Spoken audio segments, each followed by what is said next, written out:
এর ভিতরে 1000 বছর আগে আল্লাহ নিজে বলেছেন যে এই কারণে গন্ডগোল হয়, আর এটা মিটানোর পদ্ধতি এই। আপনি যদি ওই কাজ করেন আপনার গন্ডগোল তো হবেই। কথা বলে না কেন? এই জন্য আমাদের এখন উচিত, এই মুহূর্তে উচিত কোরআনে কারীম শুধু পেয়েছি বললেই হচ্ছে না, এটা শিখতে হবে। শুধু শিখলেই হবে না, এটা বুঝতে হবে। শুধু বুঝলেই হবে না, যতটুকু বুঝবেন ওর উপরে প্র্যাকটিক্যাল লাইফ সাজাবেন। শুধু সাজালেই হবে না, এটা যেন মানুষ মানতে পারে সেই ব্যবস্থা করে দেবেন। হক বললাম কয়টা? যে কোরআন পড়ার ব্যাপারে 3টা শব্দ আমি পেয়েছি, কারাআ ওয়া তালাওয়া। এই 3টার অভিধান বেদটা যারা অভিধান বেদতারা লিখেছেন 3টাই, পড়া, বোঝা, আমল করা আর মানুষের কাছে পৌঁছিয়ে ব্যবস্থা করা মানা। এবার আপনি বলেন তো, আপনি দুনিয়ার হাসানা আসলে পেয়েছেন কিনা? আমাদের দেশে সর্বোচ্চ জায়গা যিনি আছেন ওখান থেকে আমি হামজা পর্যন্ত সারাই বলছি রব্বানা আতিনা ফিদ দুনিয়া হাসানা। আসলে আমরা কোরআন পেয়েছি? বলেন না, পারি না। কারণ এই 4টা বিষয় আমরা এখন মানতে পারছি না।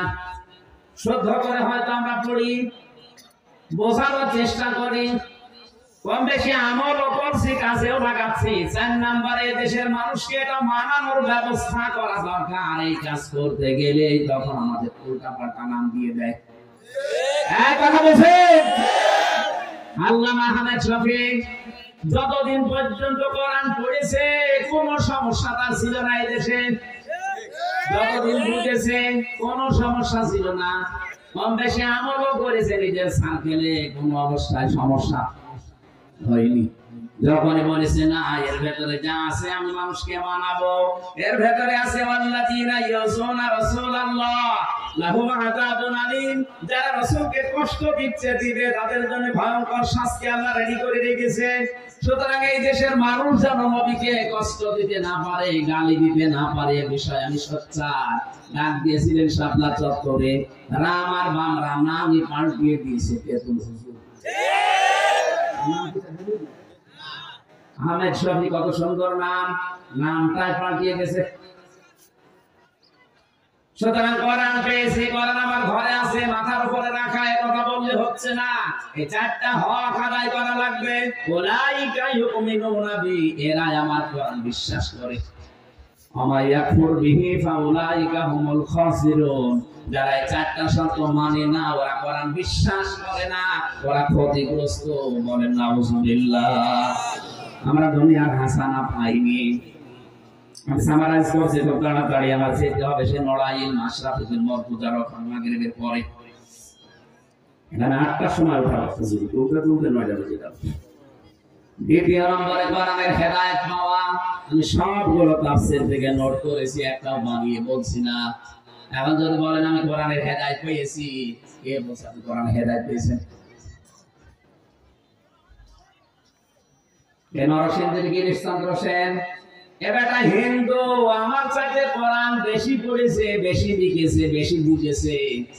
এখানে যত আলেম আছে আমি সহ কেউ বুকে হাত দিয়ে বলতে পারবেন না পড়া কোরআনের প্রতিটি শব্দের অর্থ আমার জানা আছে। কারো বলার সাহস নেই। আমারও মনে নেই আমি পড়েছিলাম, এখন আবার স্টাডি করা লাগবে, দেখা লাগবে।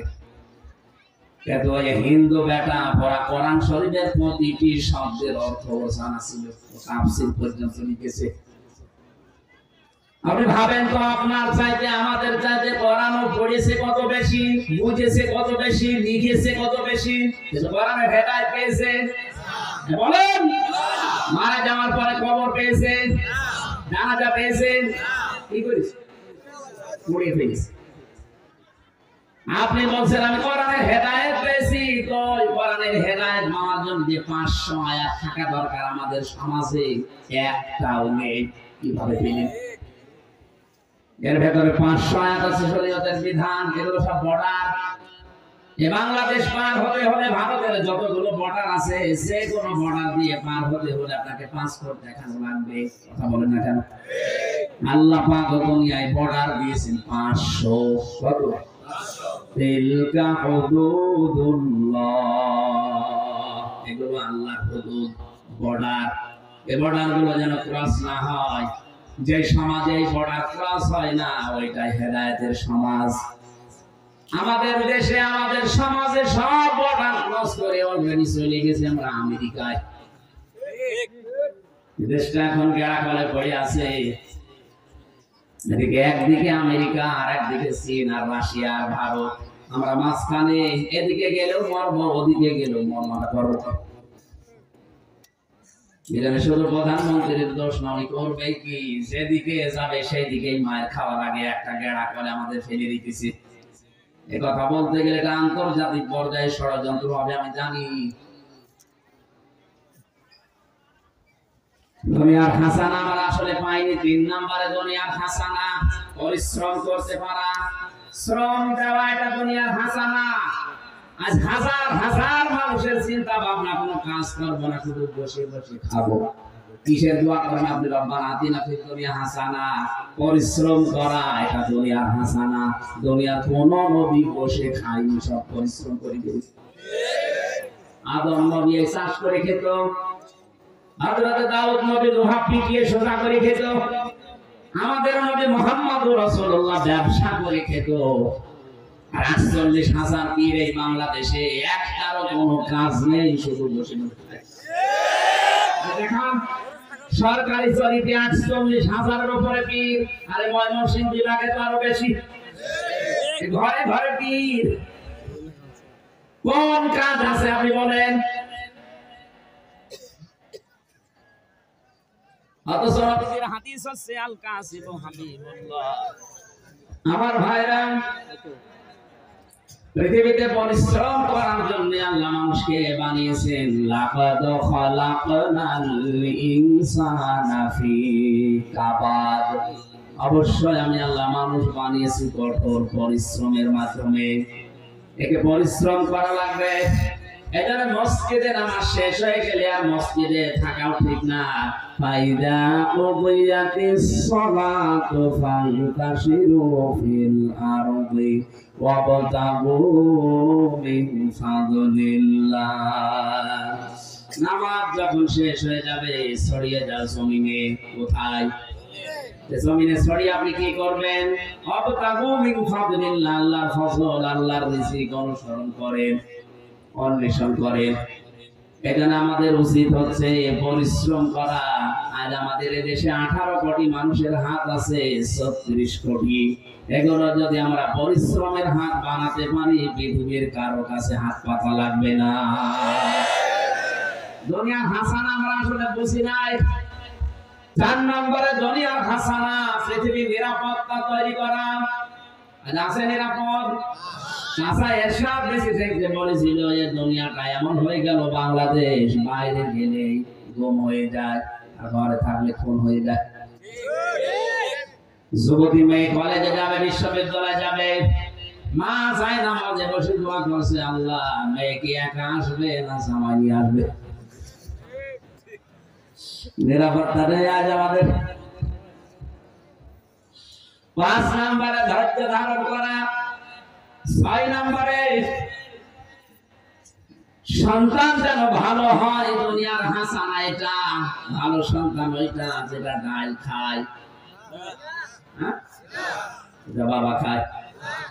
গত কয়েকদিন আগে একটা ভিডিও ঘুরছে ইন্টারনেটে, দেখেছেন 4 জন ছেলে আর 2 জন মেয়ে। লোকটার স্ত্রী মারা গেছে প্রায় 15 বছর আগে।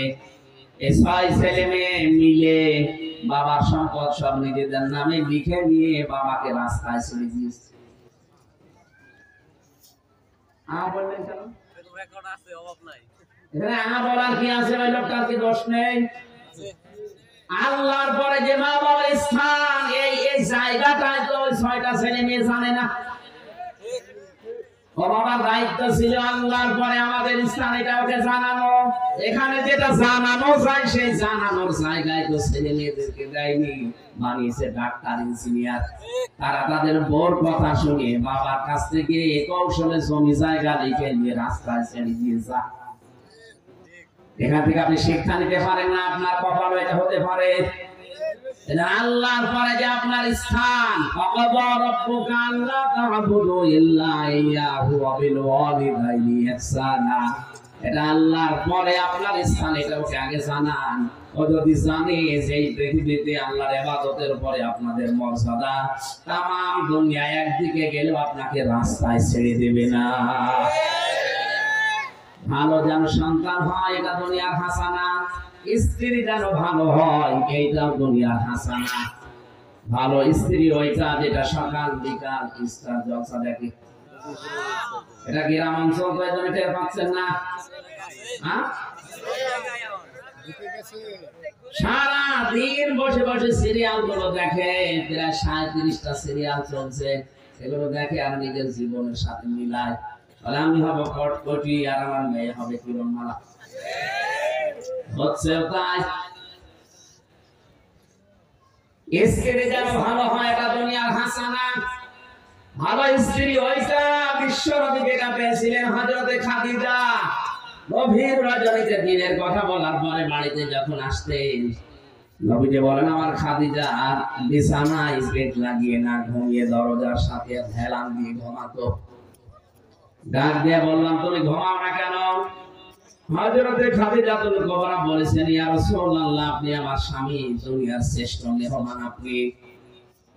বাইরে থাকেন দিনের কাছে, আমি 24 ঘন্টা আতঙ্কে থাকি, না জানি কখন আপনাকে কোন ক্ষতি করে ফেলে। আমার ঘুম লাগে, আমি যদি আরামের বিছানায় ঘুমিয়ে পড়ি, রাতের বেলায় এসে যদি বারবার ডাকাডাকি করেন, আমি উঠতে দেরি হয়ে গেলে আপনার কষ্ট হয়ে যাবে। এজন্য রাতে ঘুম লাগলে আমি দরজার সাথে হেলান দিয়ে ঘুমিয়ে পড়ি যেন দেরি না হয়। এরকম বউ এখন ঘরে ঘরে।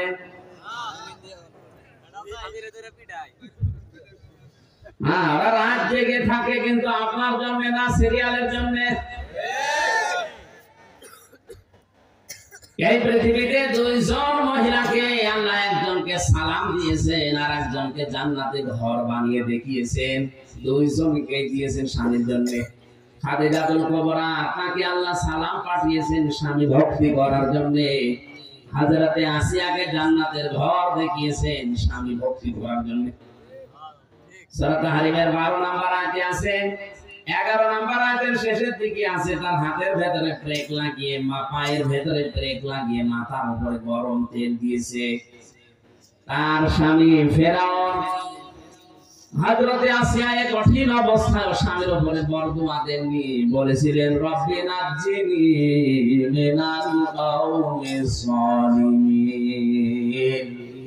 যে খালি টান দিয়ে রব্বি নাজ্জিনি, হে আমার রব তুমি আমাকে বাঁচাও এই জালেমদের কবল থেকে, আমার স্বামীর অত্যাচার থেকে আমাকে বাঁচাও, কিন্তু স্বামীর উপরে তুমি গজব দিও না।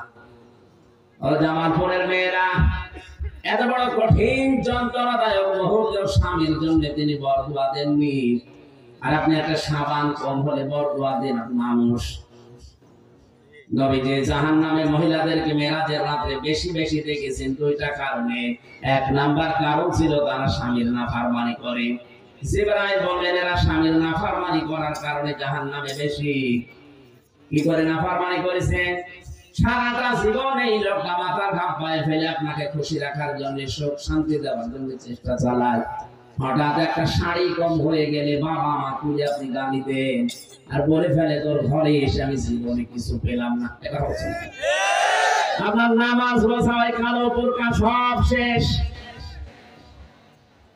এরকম বউ আছে, কার হাত তোলেন তো? না, শরমে না, ভয় নেই। কারণ জানে যে এটা ভিডিও হচ্ছে, এখন যদি বাড়িছে ইউটিউবে দেখে যে হাত তুলেছে, খাবার বন্ধ হয়ে যেতে পারে। সম্মানিত মা বোনেরা, যাক আপনারা ভালো আছে, আমার মনে হয় এই ওয়াজ এলাকায় না করাই ভালো ছিল। স্ত্রী যেন ভালো হয়, এটা দুনিয়ার হাসানা। ভালো স্ত্রী ওইটা যার ভেতরে 4টা গুণ পাওয়া যায়। এক নম্বরে স্বামী বাড়িতে আসলে দুনিয়ার সব কাজ বাদ দিয়ে স্বামীকে খুশি করার চেষ্টা করে। স্বামী যদি বাড়িতে আসে মেয়েদের জন্য পারিবারিক সব কাজ বাদ, স্বামীর দিকে যদি কেউ তাকিয়ে তাকে খুশি করতে পারে, হাসি খুশি দিয়ে হোক, যেভাবে হোক, যদি কাজু কতু দিয়া লাগে তাও দেবেন। নিজের স্ত্রী কাজু কতুলের সমস্যা আছে। 2 নম্বরে স্বামী যেটা পছন্দ করে ওইটা আপনাকে পছন্দ করা লাগবে যদি জায়েজ হয়। স্বামী পছন্দ করে আপনি যেন হাতা কাটা ব্লাউজ গায়ে দিয়ে থাকেন, কোনো অসুবিধা নেই। কি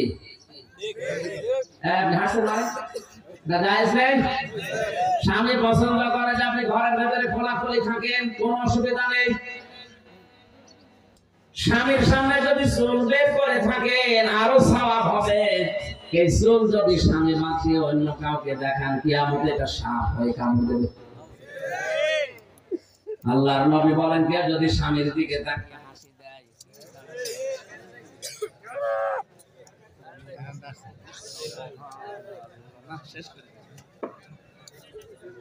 আমার ভাইরা, নবীজি বলেন কেউ স্বামীকে খুশি করার জন্য হাসতে খেলতে গিয়ে যদি দাঁত বের হয়ে যায়, সেই কয়টা দাঁত বের হবে 6টা দাঁতের কথা তিরমিজি শরীফে আছে, 6টা নফল হজের সওয়াব পাওয়া যাবে।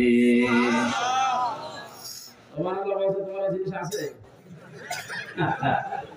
বাড়িতে যে এখন তুমি কোন হাসি ডাকবা? ভাবির হাসি ডাকা ছাড়া আর কাজ আছে?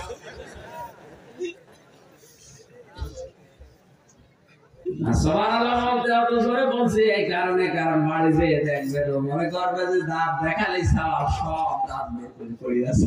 কি গো হুজুর বলল, যত দাঁত দেখাবো তত হজর সওয়াব হবে। 32টা দেখো।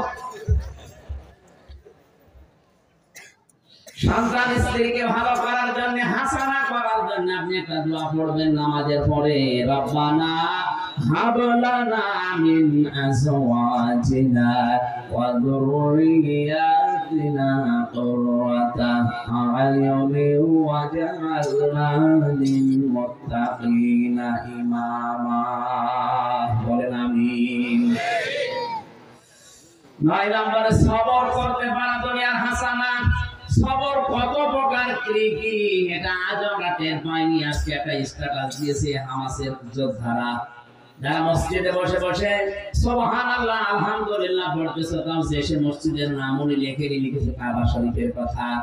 কাবার ওই চত্বরে বসেও যারা সুবহানাল্লাহ আলহামদুলিল্লাহ বলে চোখের পানি দিয়ে এই বস্ত্র ভিজাতে আছো, তোমরা যদি এই হামাসের এই ময়দানে, জিহাদের এই কঠোর ময়দানে উত্তপ্ত জায়গায় চোখের পানি না রক্ত ফেলতে পারতে, তখন বুঝতে পারতে যে আসল বিষয়টা কি, সবর কাকে বলে।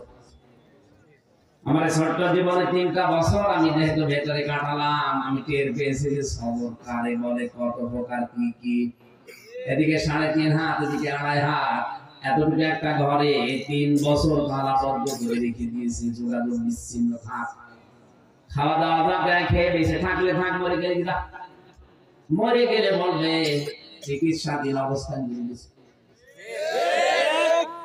আর বাংলাদেশের কারাগার বলেছে অবস্থা চিকিৎসা সব রোগের এক ডাক্তার। আপনি যে কোন রোগের কথা যে বলবেন একই ওষুধ দেখ। আমার মাথায় যে ছোট ছোট চুল এমনি না, 3 বছর ওখানে থাকার পরে এমন একটা রোগ হয়েছিল, যতবার ডাক্তারের কাছে নিয়ে তো যাই না। যদি আজকে বলি ডাক্তারের কাছে 3 মাস পরে ওদের নাকি শরম হয়। সে গন্ডারকে একজন জিজ্ঞাসা করছে, ভাই 3 দিন আগে কাঁথো কত দিলাম, তখন তো হাসলে না, এখন হাসতেছো।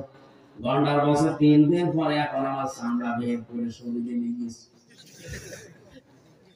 ওখানে যারা আছে ওদেরকে যদি বলি আমি আর মামুনুল হক যে ডাক্তার খানায় যাবো, আমাদের 2 জনের ব্যাপারে বলতো ঠিক আছে নিয়ে যাব, ও নিয়ে যেতে যেতে 3 মাস পর রোগ এমনি ভালো হয়ে যায়। এমন অবস্থা হয়েছিল, আমার নিজেরই ভয় লাগছিল বাইরে আসার পরে। এমন কি আমার মোবাইলে ক্লাস, আমার মা দেখে কান্নাকাটি করছে, কি অবস্থা। এই যে ভাইদের ওখানে মাথা চেয়েছিলাম ঢাকা শরিয়ায়, নাপিত পর্যন্ত ভয় পেয়েছে যে কি অবস্থা হয়ে গেছে। অথচ 3টা বছরে কোন চিকিৎসা ওরা দেয়নি, যা বলি ওই একই বললে না পাখান না পাইতে সারে। আর কিছু জোর করে বলতে গেলে বলো হুজুর আমারে গরম দেন কেন, আমি কি জানি কিছু? আমি তো এই রোগের ডাক্তার না। ডাক্তার আসলে সেটা আসে না, কম্পাউন্ডার আমারে দিয়ে চালা, আমি কি করবো? যা আসে সব একই রোগ দিয়ে চালা। এই কঠিন অবস্থাতে 3টা বছর কেটে গেলে এখনো সাইকেল হাদিস ইবনে সাইকেল হাদিস পড়ে আছে। এই লোকটার সাথে 3টা বছর থেকে আমি অনেক কিছু পেয়েছি, সবচাইতে বেশি পেয়েছি তার খেদমতটা। আমার মতো ছোট মানুষের জন্য নিজে রান্না করে খাওয়াতো।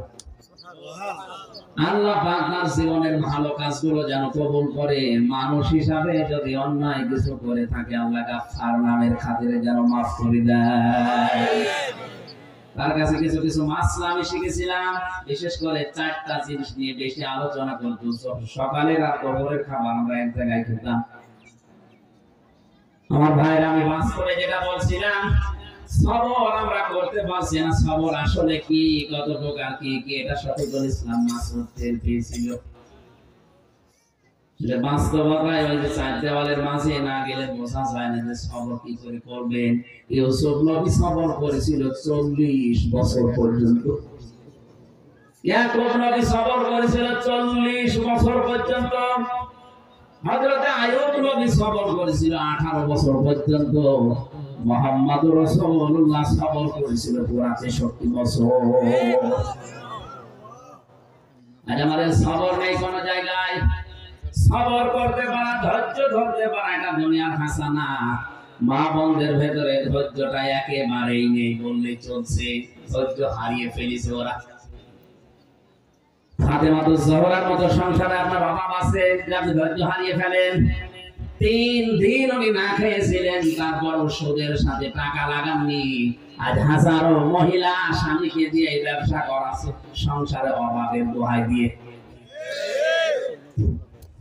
10 নম্বরে কোরআনের সমাজ তৈরি করতে পারা দুনিয়ার হাসানা আমরা পাইনি। আখিরাতের হাসানা যে 5টা, মরণ যেন ভালো হয়, এটা আখিরাতের হাসানা। ভালো মরণ ওইটা যেটা গলায় দড়ি দিয়ে হয়, হ্যাঁ, বিষ খেয়ে হয়। কোনটা? শাহাদাতের মরণ। সারাটা জীবন আমরা এই দোয়াই করব, আল্লাহুম্মা ইন্নী আসআলুকা শাহাদাতান ফি সাবিলিক। হে আল্লাহ, তুমি মরণ দিলে সাধারণ ভাবে দিও না, শাহাদাতের মরণ দিও। বলেন আমিন। শাহাদাতের মরণ তো গাছতলায় বসে হু হু করলে পাওয়া যায়। বলেন, একামতে দিনের দায়িত্ব যারা পালন করে উত্তপ্ত ময়দানে, এই মানুষগুলোর শাহাদাত মরণ হওয়া অতি সহজ। এই জন্য জেনে বুঝে বাস্তব সব চিত্র দেখে আমি ইসলামী আন্দোলন করি। আমি একামতে দিনের দায়িত্ব পালন করার জন্য মরে প্রাণে চেষ্টা করি, কারণ জানি এখানে থাকলে শাহাদাতের মরণ হওয়া সহজ। এই লোকটা যদি এখন মারা যায়, ইমান নিয়ে মরে যাবে, কবরে যাবে, ঘুমিয়ে পড়বে, শেষ, আর কিছু নেই। শাহাদাতের মরণ যদি পায়, কিয়ামত পর্যন্ত চিন্তা থাকবে আল্লাহ নিজেও খাওয়াবে। এটা তো আমি বানালাম। আলা তাহসাবান্নাল্লাযীনা কুতিলু ফি সাবিলিল্লাহি আমওয়াতা ওয়ালা হায়াউন ইনদা রাব্বিহিম ইউরযাকুন।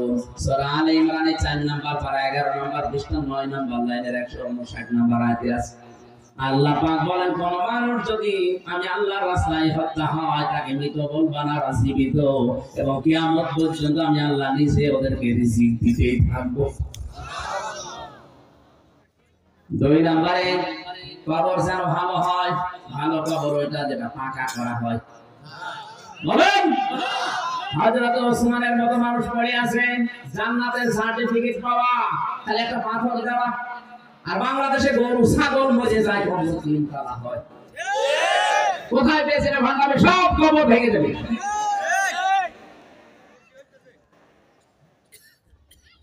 তিন নম্বরে হাসর যেন ভালো হয়। ভালো হাসর হবে ওই লোকটার যার হাসর হবে ডিপ জলের সাথে, না মানে 4 নম্বরে হাউজে কাউসার যেন পাওয়া যায়। এক একটা শব্দের ভিতরে লক্ষ লক্ষ কথা আছে, আমি তাড়াতাড়ি সামারাইজ করে ফেলছি কারণ সময়ের দিকে তাকাচ্ছি। 5 নম্বরে ডান হাতে যেন আমলনামা পাওয়া যায়। যারা বাম হাতে আমলনামা পাবে, ফেরেশতা লোহার শিক গরম করে এই জায়গা দিয়ে ঢোকাবে, আর এই ফাঁকা জায়গাটা দিয়ে বাম হাত ঢুকিয়ে পেছন দিক থেকে বলবে, এবার আমলনামা দে। অরওয়া জহরির ব্যাখ্যা এইটাই আছে, যেন ডান হাতে আমলনামা পাওয়া যায়, এটা আখিরাতের হাসানা। ওয়াকিনা আযাবান নার, আল্লাহ জাহান্নাম থেকে বাঁচাও। আল্লাহ বলেন জাহান্নাম থেকে বাঁচার উপায় একটা, দিন কায়েম করা লাগবে। আলা দুল্লুকুম আলা তিজারাতিন তুনজিকুম মিন আযাবিন আলীম। এমন একটা ব্যবসার কথা বলবো যেটা করলে জাহান্নামে যাওয়া লাগবে না। সে ব্যবসা হচ্ছে জান আর মাল দিয়ে আল্লাহর রাস্তায় জিহাদ করা। সুতরাং আল্লাহর এই জমিনে দিন কায়েমের জন্য যারা চেষ্টা করেন, সংগ্রাম করেন, প্রচেষ্টা চালিয়ে যান, আপনি আর যাই করেন আপনাকে আল্লাহ জাহান্নামে দেবেন, আপনি বিশ্বাস করতে পারেন। এই সবটা জিনিস আল্লাহ আমাদেরকে আয়াতে দিয়েছেন, বাস্তব জীবনে প্র্যাকটিক্যাল লাইফে আমরা যেন নিতে পারি, বলেন আমিন। পারিবারিক জীবনে যে সমস্যা চলছে, আজ আমাদের জেলখানার অধিকাংশ আসামি দেখলাম বউ মেরে ফেলেছে, আধা মারা করে ফেলেছে। এই পারিবারিক কলহর কারণে জেল খাটছে আজ 20 বছর 30 বছর। এদের ওখান থেকে কিছু টুকে টুকে রেখে বাইরে এসে পারিবারিক জীবনে দাম্পত্য কলহ এবং তার সমাধান একটা বই লিখেছি, 2টা আছে, এই গাড়িতে আছে। নিয়ে নিজের মেয়েকে, বউকে, বোনকে, ফুফুকে, মাকে পড়াবেন, আর মেয়েরা নিয়ে স্বামীকে পড়াবেন। পরকীয়া প্রেম যদি এলাকায় থাকে, নাকি এলাকায় তো চলে না, আস্তে আস্তে বন্ধ হবে আমি আশা করছি। ওখান থেকে নিয়ে যাবেন, যাওয়ার সময় আমার মাগরিব ধরা লাগে, সে নড়াই দিয়েছে। আমি দোয়া চেয়ে দোয়া করে আজকের মতো শেষ করছি। আগামীতে দিনের বেলা অনুষ্ঠান নেবেন না, রাতে নেবেন যদি হয়। দিনের বেলা আমার আলোচনা হয়, ক্যান্সার হয় বেশি। আল্লাহুম্মা আমিন। রব্বানা আতিনা ফিদ দুনিয়া হাসানা ওয়া ফিল আখিরাতি হাসানা ওয়া কিনা আযাবান নার। وَإِذْ تَأَذَّنَ رَبُّكُمْ لَئِنْ شَكَرْتُمْ لَأَزِيدَنَّكُمْ وَلَئِنْ كَفَرْتُمْ إِنَّ عَذَابِي لَشَدِيدٌ। সূরা ইব্রাহিমের 7 নম্বর আয়াত আল্লাহ জানিয়েছেন, তিনি নিজেই যেন ঘোষণা দিচ্ছেন, وَإِذْ تَأَذَّنَ رَبُّكُمْ, একটি ঘোষণা শোনো। আল্লাহ নিজে মাইক হাতে নিয়ে বলেছেন, আমি পড়েছি একটি এলান শোনো। ও জামালপুরবাসী, একটি এলান শোনো, একটি ঘোষণা শোনো। কি সেই ঘোষণা? লাইন শাকারতুম লাযিদান্নাকুম, যদি আমার নিয়ামতের শুকরিয়া আদায় করো, এটা আমি আরো বাড়িয়ে দেব। বাড়িয়ে দেওয়ার জন্য আল্লাহ যে শব্দ চয়েস করলেন, লাযিদান্নাকুম, লামে তাকিদ নুনে সাকিলা, গ্যারান্টি দিয়ে বলছেন আমি বাড়িয়ে দেবই। এখন আমাদের প্রশ্ন, নিয়ামতের শুকরিয়া আদায় করতে হয় কি করে?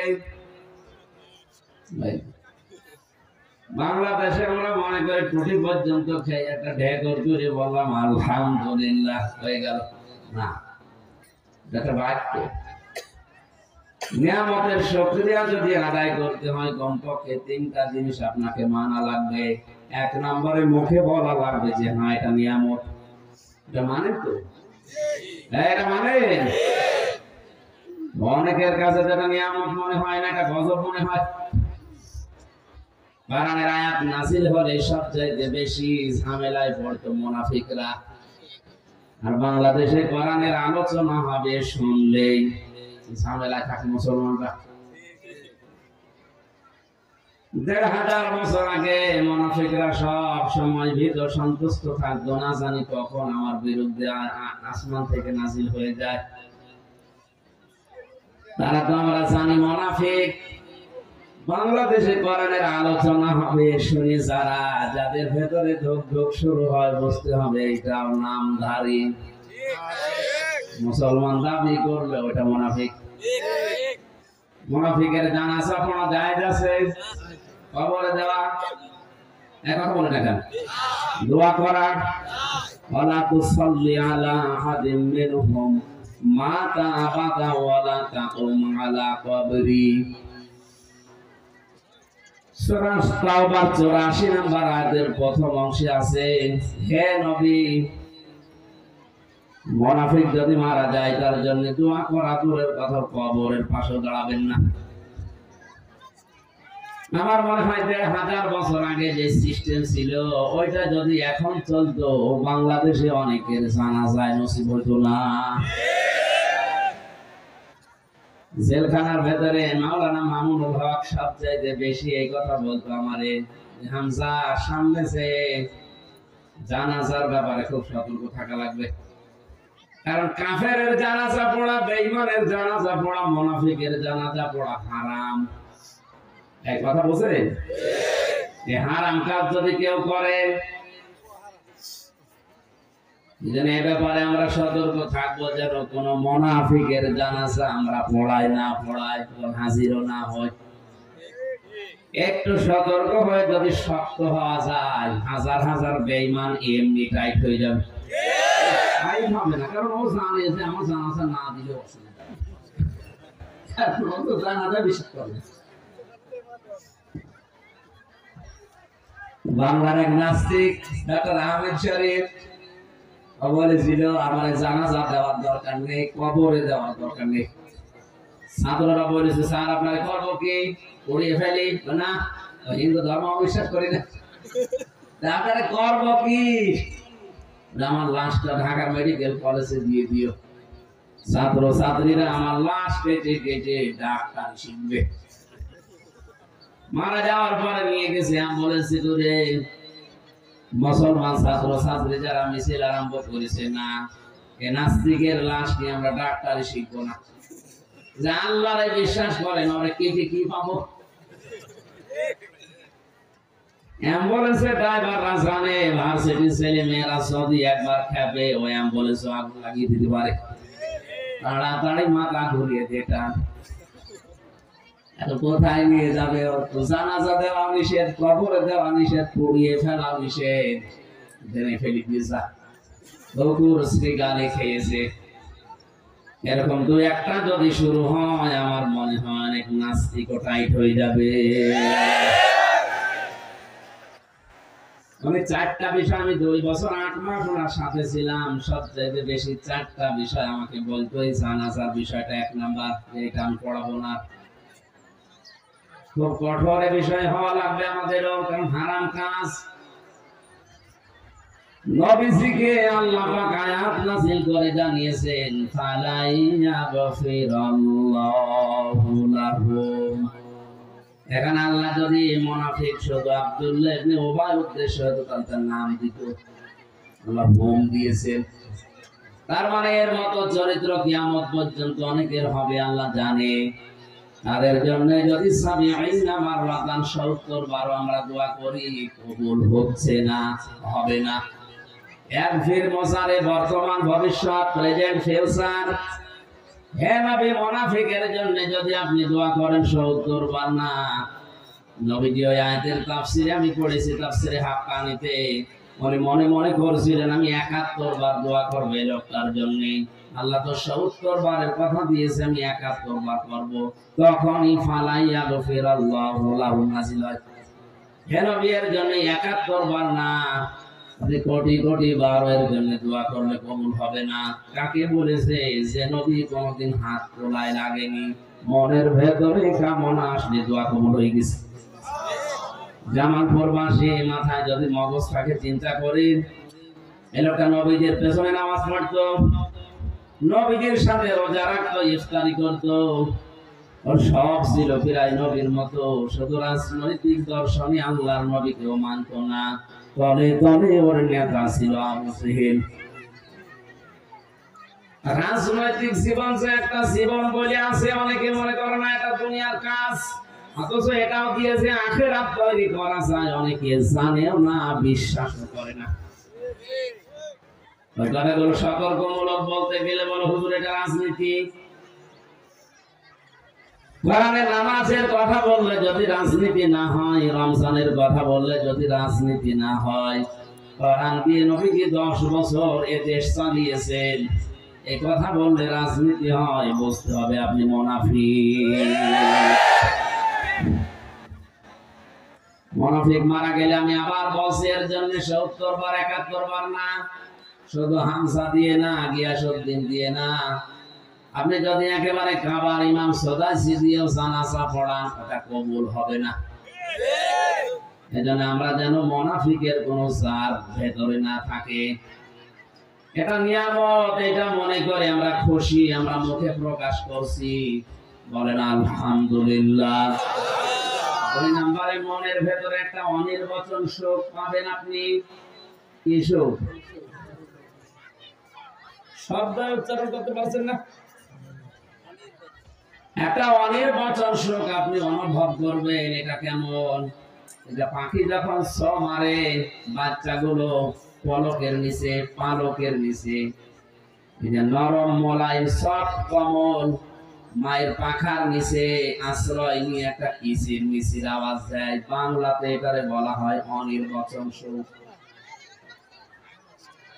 আপনি যখন কোরআনে কারিমের অনুষ্ঠানকে নিয়ামত মনে করবেন, আপনার অন্তরে ওইরকম একটা শোক অনুভব করবেন। আপনি বলেন সুবহানাল্লাহ। 3 নম্বরে এখান থেকে যেটা ডেলিভারি দেওয়া হবে, এই কথাগুলো আপনার প্র্যাকটিক্যাল লাইফে আপনি মিলানোর সিদ্ধান্ত নেবেন আল্লাহর মর্জি মতো। কয়টা বললাম? আরো জোরে বলেন। এই 3টা বিষয় যদি সমন্বয় হয়, লা আযীদান্নাকুম, অবশ্যই আমি আল্লাহ তোমাদের জীবনে এরকম নিয়ামত আরো দেব।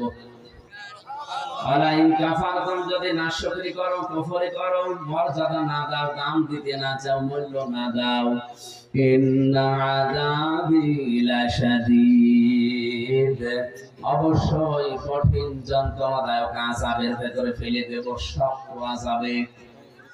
এই আযাব বিভিন্ন রকমের হতে পারে। সুতরাং এটা নিয়ামত মনে করে আরেকবার বলেন আলহামদুলিল্লাহ। দরুদ আর সালাম পড়ছে আমাদের নবী মুহাম্মদুর রাসূলুল্লাহ সাল্লাল্লাহু আলাইহি ওয়াসাল্লাম। এর একটা কারণও যদি আপনার ভেতরে পাওয়া যায়, আপনার ওযু শেষ, ওই ওযু দিয়ে নামাজ হবে। ধরে বলেন, নামাজ পড়তে দাঁড়িয়েছেন, 19টা কারণে নামাজ ভেঙে যায়, একটাও যদি পাওয়া যায়, ওই নামাজ আর নামাজ থাকে। বলেন, কাজ আমল এটাও ভেঙে যায় 2টা কারণে। একটাও যদি পাওয়া যায়, আপনার কাজ আর আমল বলে কিছু থাকবে না, এটা ভেঙে নষ্ট হয়ে গেছে। সূরা মুহাম্মদের প্রথম আয়াতে আছে এরকম পৃথিবীর প্রতিটি কাজ ভেঙে যাওয়া, নষ্ট হয়ে যাওয়া, ব্যর্থ হয়ে যাওয়া কিছু না কিছু কারণ আছে। যেটা নিয়ে জান্নাতে যেতে চান তার নাম ঈমান, ঈমানও ভেঙে যায় 10টা কারণে। কয় কারণে? এই 10 কারণের একটা কারণও যদি আপনার ভেতরে পাওয়া যায়, তাহলে আপনার ঈমান আর ঈমান নেই, আপনি বেঈমান। এ পর্যন্ত বুঝেছেন কিনা বলেন? ওযু করলে ভেঙে যায় ওযু, নামাজ পড়লে ভেঙে যায় নামাজ, ঈমান আনলে ঈমান ভাঙে না, একবার অমর হয়ে থাকে। কয় কারণে ভাঙে ঈমান? বলেন বলেন। আর ঈমান যদি ভেঙে যায়, ওটা ভেঙে যাওয়া ওযুর মতো না, ভেঙে যাওয়া নামাজের মতো। নামাজ ভেঙে গেলে ওই নামাজ যেমন নামাজ থাকছে না, ওযু ভেঙে গেলে যেমন ওই ওযু আর ওযু থাকে না, ঈমান ভেঙে গেলে আর ঈমান থাকে না। আপনি বিশ্বাস করতে পারেন আপনি বেঈমান। তাহলে বলেন না, আসমান জমিন আল্লাহ বানিয়েছেন, বিশ্বাস করি। এই বিশ্বাস আবু জাহেল করতো। ওয়ালা ইন সাআলতাহুম মান খালাকাস সামাওয়াতি ওয়াল আরদা লা ইয়াকুলুন্না আল্লাহ। হে নবী, ওদেরকে যদি আপনি জিজ্ঞাসা করেন আসমান আর জমিন কে বানিয়েছে,